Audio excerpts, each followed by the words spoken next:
નમસ્કાર મિત્રો, દેશ અને દુનિયાના સૌથી મોટા સમાચારમાં આપનું સ્વાગત છે. તો આજના તાજા સમાચાર મેળવવા માટે વિડીયોને અંત સુધી જોતા રહો અને આવા જ દરરોજના સમાચાર સૌથી પહેલાં મેળવવા માટે આ ચેનલને સબસ્ક્રાઇબ કરવાનું ના ભૂલતા. તો મિત્રો, આજના પ્રથમ સમાચાર વિશે વાત કરી તો આવતા વર્ષનું ચોમાસું નબળું રહેશે કરવામાં આવી સૌથી મોટી જાહેરાત. ત્યારે મિત્રો, વાત કરી તો ગુજરાતમાં શિયાળાની ઋતુ જે છે તે અત્યારે ધીમે ધીમે જામી રહેશે. તેની વચ્ચે આવનારા વર્ષ 2026ના ચોમાસાને લઈને આગાહી કરી નાખવામાં આવી છે.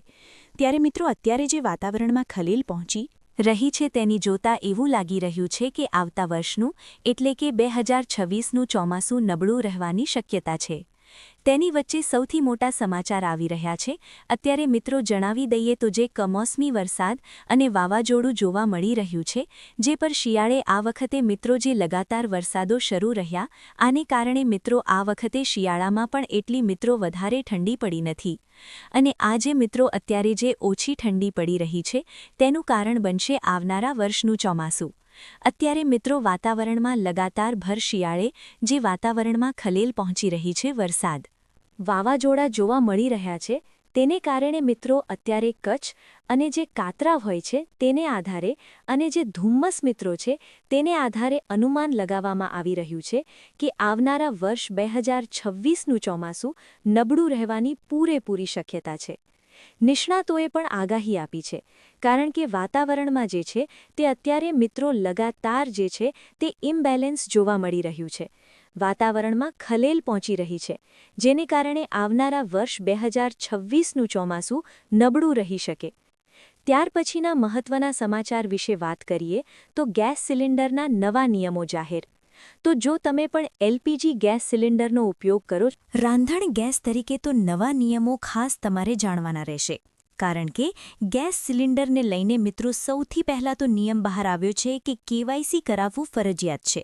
જો તમારું કેવાયસી બાકી હોય તો વહેલી તકે કરાવી લેશો, નહીંતર ગેસ સિલિન્ડર મળતા તમને બંધ થઈ શકે. તો તમારી જે મિત્રો ગેસ એજન્સીની કંપની હોય તેમાં નજીકની જે ઓફિસ હોય ત્યાં જઈને તમે કરાવી શકો. કેવાયસી બીજા નંબર ઉપર મિત્રો તમારે હવે ફરજિયાત ઓટીપી આપવા પડશે. તમને ખબર હોય તો મિત્રો જણાવી દઈએ, સરકારે નવો નિયમ જાહેર કર્યો છે. તો મિત્રો, જ્યારે તમારે ગેસ સિલિન્ડરનો ડિલિવરી કરવા માટે ઘરે ગેસ સિલિન્ડર પહોંચશે ત્યારે પહેલાં મિત્રો તમે પૈસા આપતા હતા તો તમને ગેસ સિલિન્ડર આપી દેવામાં આવતો હતો. પરંતુ હવે એવું નહીં ચાલે. તમારા મોબાઈલ નંબર ઉપર જે ઓટીપી એટલે કે 6 આંકડાનો મિત્રો જે ઓટીપી આવ્યો હશે, 6 આંકડા તમારે જે મેસેજમાં આવ્યા હશે એ ગેસવાળાને આપવા પડશે, તો જ ગેસ સિલિન્ડર આપશે તમને. ત્રીજા નંબરે મિત્રો સબસિડીમાં ફેરફાર કરવામાં આવ્યો છે. હવે જે છે તે સબસિડી સીધી બેંક ખાતાઓમાં જ આપવામાં આવશે કે જેથી નકલી લાભાર્થી છે તે અટકાવી શકાય અને સીધા બેંક ખાતાની અંદર લોકોને સબસિડી જે છે તે ગેસ સિલિન્ડરની આપવામાં આવશે. ચોથો મિત્રો ફેરફાર કરવામાં આવ્યો છે કે ગેસ સિલિન્ડરની મર્યાદાઓ લગાવવામાં આવશે. હવે તમે અનલિમિટેડ ગેસ નહીં મંગાવી શકો. કેટલીક મિત્રો લિમિટ મૂકવામાં આવી છે, જેમ કે 1 મહિનામાં તમે માત્ર હવે 2 સિલિન્ડર જ બુક કરાવી શકશો, એનાથી વધારે નહીં કરાવી શકો. પાંચમો ફેરફાર છે કે મિત્રો ગેસ સિલિન્ડરની અંદર એક સ્માર્ટ ગેસ ચિપ મૂકવામાં આવશે. એ ચિપ જે છે તે મિત્રો ગેસ સિલિન્ડરનો પૂરેપૂરો રેકોર્ડ રાખશે. એટલે કે જે એ ચિપ મૂકવામાં આવશે ગેસ સિલિન્ડરની અંદર, એ ચિપ મિત્રો જણાવશે કે ગેસ સિલિન્ડર કેટલી વાર વપરાવામાં આવ્યો હશે, ગેસ કેટલો ભરેલો છે, આ બધી માહિતી ચિપ ઉપર લખેલી હશે. આ 5 મોટા ફેરફારો. ગેસ સિલિન્ડરના નવા નિયમો લાગુ. તો ત્યાર પછીના મહત્વના સમાચાર વિશે વાત કરીએ તો સરકારી યોજનામાં મોટું લૂંટફાટ જોવા મળ્યું કરવામાં આવ્યું છે.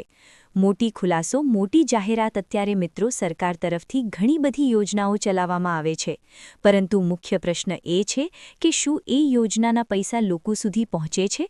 કારણ કે ઘણી વખત મિત્રો સરકાર કરોડો રૂપિયાની યોજનાઓ ચલાવે છે, પેકેજ બહાર પાડે છે, પરંતુ વચેટિયાઓ લોકો સુધી પૈસા પહોંચવા દેતા નથી.